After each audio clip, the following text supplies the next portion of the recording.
The year is 479 BCE. On a beach near Salamis, the tide pulls at charred wood and broken shields.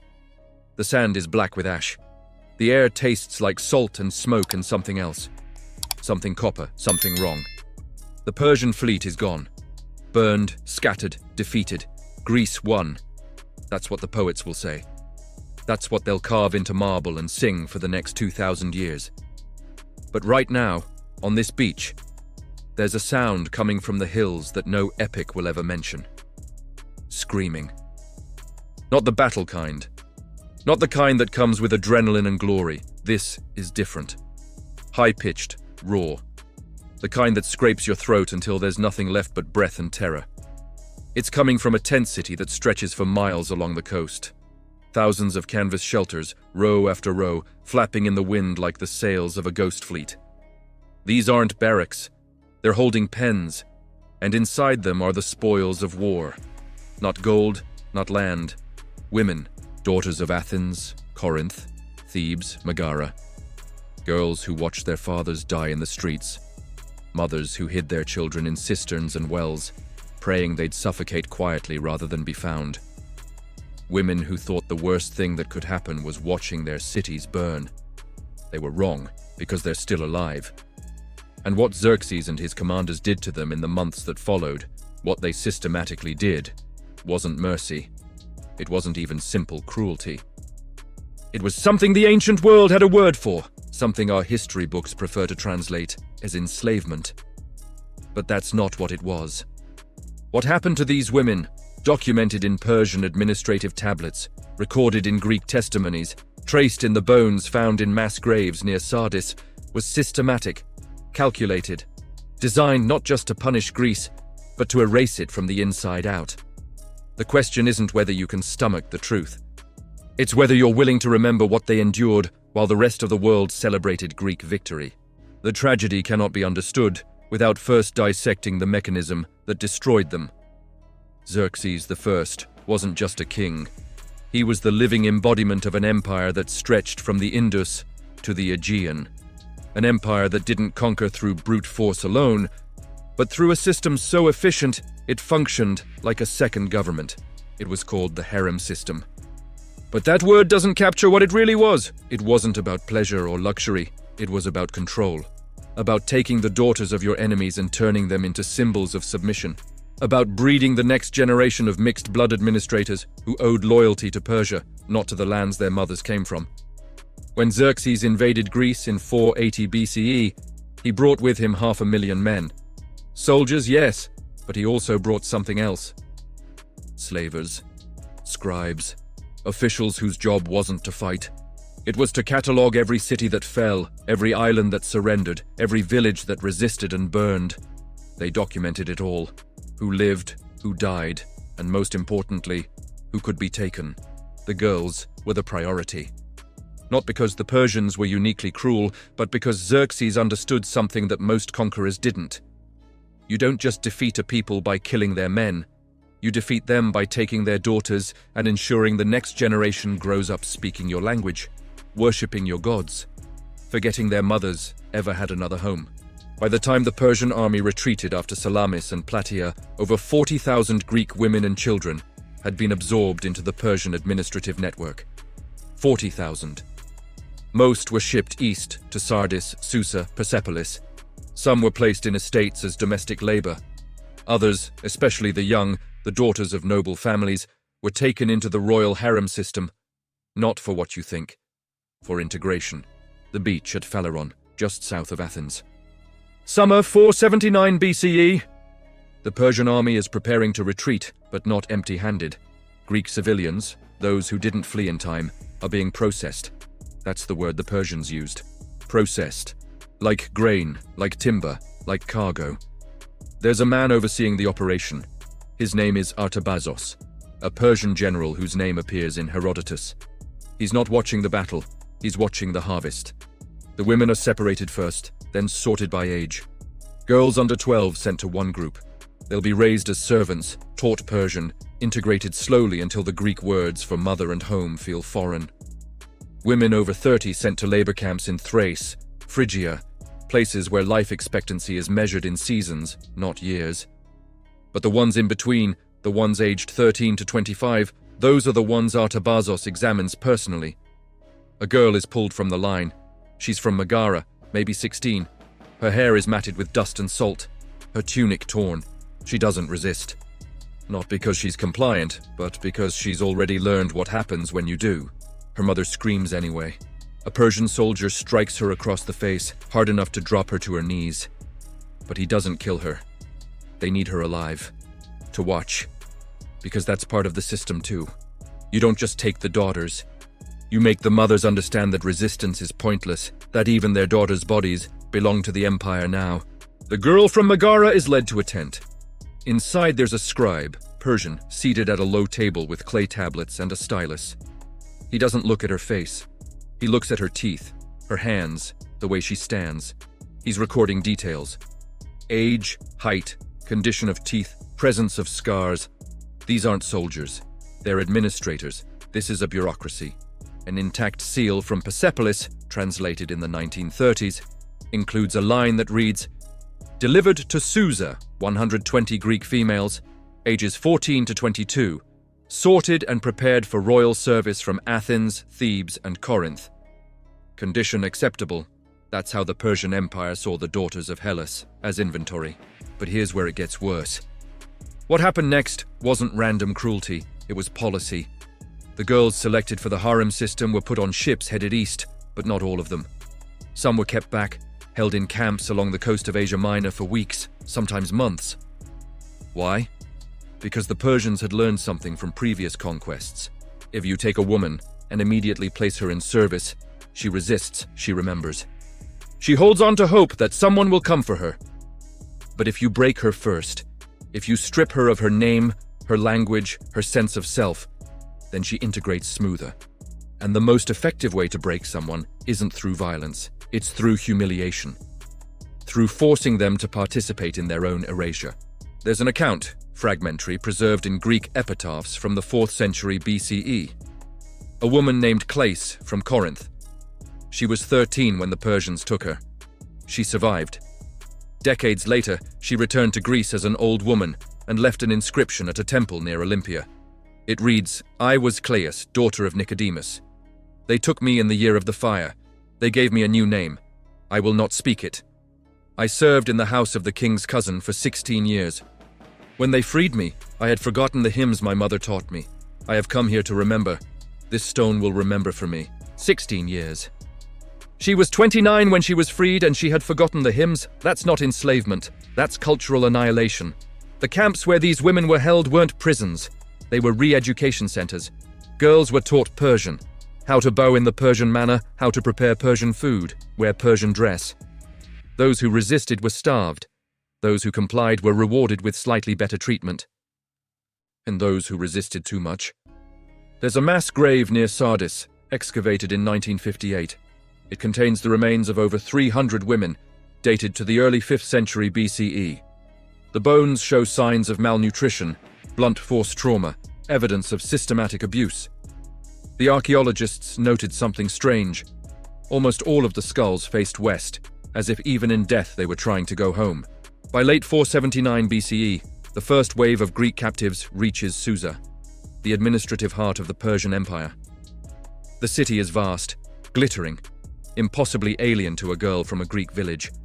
Columned halls stretch higher than any temple in Athens. Gardens bloom with flowers that have no Greek names, and in the center is the palace complex, where the royal harem resides. The word harem conjures images from Hollywood. Veils, incense, luxury. But the royal harem of Persia wasn't a brothel. It was a political institution, a place where the daughters of conquered peoples were transformed into assets of the empire. According to records from the Persepolis fortification tablets, documents that survived because they were baked in a fire when Alexander the Great burned the city in 330 BCE, women entering the harem system were divided into ranks. In the bottom, domestic servants. Above them, concubines. At the top, those selected to bear children for Persian nobles. The goal wasn't pleasure, it was integration. The children born to Greek mothers and Persian fathers would be raised Persian. but with enough Greek blood to serve as intermediaries, translators, administrators in the newly conquered territories. It was genetic colonialism, but not every girl made it that far. A girl named Thalia, her name preserved in a Babylonian tablet from 477 BCE. She was 15 when she arrived at Susa. The tablet records that she refused integration and was placed in a disciplinary unit. Forced labor in the palace weaving rooms, 14 hours a day, minimal rations, no contact with other Greek women. She lasted 8 months. Cause of death recorded as exhaustion. But some of the girls did survive the integration. And what happened to them is, in some ways, worse than death, because they became complicit. There's a letter preserved in the dry sands of Bactria and translated in the 1970s. It's from a woman named Roxane, a Greek name. She's writing to her sister back in Thessaly. The letter is dated to around 470 BCE. She writes, "I am well. I have learned the language. I have learned the prayers. The king's steward has taken me as a secondary wife. I have given him a son. He is beautiful. He has your eyes, but he will never know your name. Please do not try to find me. I am not who I was. That is the sentence that should haunt you, because Roxane survived. She was fed, clothed, elevated in status. She had a child. And in exchange, she gave birth to a son who would grow up Persian, who would never know his mother had once prayed to Athena, who would never sing the lullabies she learned as a girl in Thessaly. This was the true strategy. Not massacre. Massacre creates martyrs. Songs are written, stories are told, the dead become immortal. But assimilation, slow, methodical, bureaucratic, taking the daughters of your enemies and turning them into the mothers of your next generation of administrators, that erases. And it worked. By the mid-5th century BCE, there were thousands of mixed Greek-Persian children serving in the Achaemenid administration. Some became scribes, some became soldiers, some governed the very territories their mothers had once called home. Xerxes didn't just invade Greece, he tried to absorb it. Not all of them stayed in Persia. Some, very few, but some came back. In the decades after the Persian Wars, a trickle of women began returning home, freed by sympathetic owners, ransomed by desperate families, or in rare cases, escaped. But when they came home, they found that home didn't exist anymore. There's an inscription from Eritrea, dated to around 460 BCE. A woman named Harmonia returned after 12 years in Persian captivity. She was 28. She had a child with her, a boy, half Persian, maybe 6 years old. The city of Eritrea refused to recognize her citizenship. Her family refused to take her in. The reason recorded bluntly: she had been defiled by barbarian touch and born a child of mixed blood.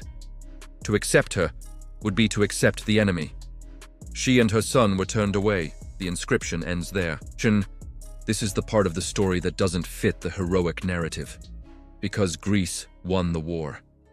Athens became the heart of democracy, philosophy, art. The Persian threat was repelled. Poets wrote epics, and no one wanted to talk about the daughters who came back broken, or the ones who never came back at all. A historian named Theopompos, writing in the 4th century BCE, made a passing reference to the silent women. Greek survivors of Persian captivity who lived on the margins of society, unable to reintegrate. He wrote, "They are like shadows. They move through the agora, but no one sees them. They were taken, and though they returned, they are still gone." The silent women, that's what Greece called them. And then over time, they stopped calling them anything at all. By the time Herodotus wrote his histories in the 430s BCE, the focus was entirely on battles, strategies, the glory of Greek resistance. He mentions Persian captives once, in a single line. Many Greeks were taken, but in time, some returned. That's it. That's all he gave them. But the graves don't lie. Across Greece, archaeologists have found burial sites from the mid-5th century BCE containing women's remains with unusual characteristics. Signs of malnutrition consistent with long-term captivity, skeletal trauma, and evidence of childbirth at very young ages.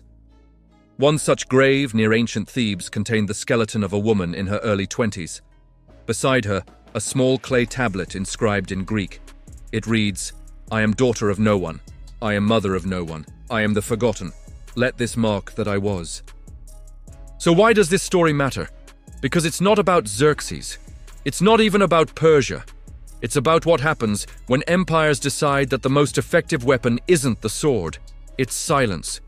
Xerxes invaded Greece and lost. His fleet burned at Salamis. His army was crushed at Plataea. By every military measure, Greece won.